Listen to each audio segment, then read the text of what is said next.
There's huge interest now in virtual training. And in fact, you can see the investment in the stands now, a lot of focus on how VR is going to impress on the trainer and instructors.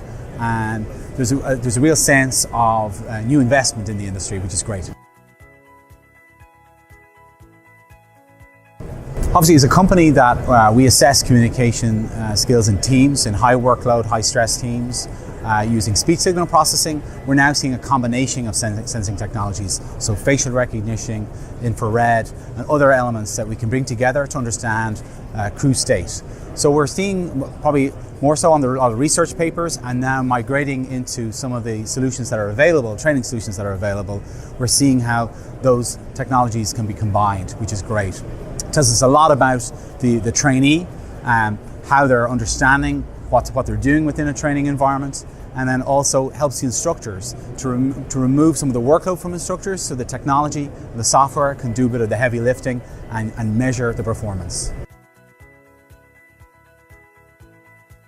I think the defence industry is quite unique in that there can be long procurement cycles to get new technologies in.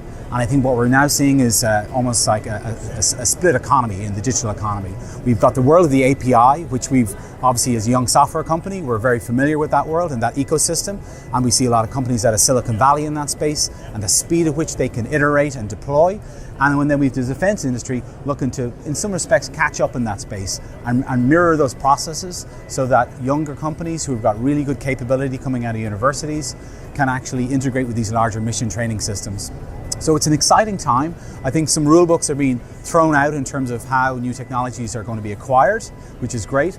But equally, the sandboxing, that trying out new capabilities, is completely changed. So it probably previously was hundreds of thousands of dollars to try out a new sensing technology. Now you can do it for $100 because it's just an API, put it into a technology stack, and folks can get up and running and see what works and see what doesn't. So I think that both worlds are beginning to converge, and it's certainly going to create a more innovative environment, which is great.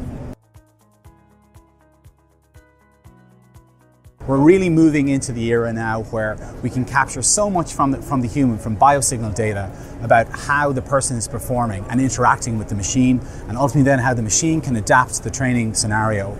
So AI is certainly going to be a big one, multimodal, a range of sensors to capture how I'm performing, and then help the instructors and ultimately the organization or the operator understand mission readiness for different groups of people.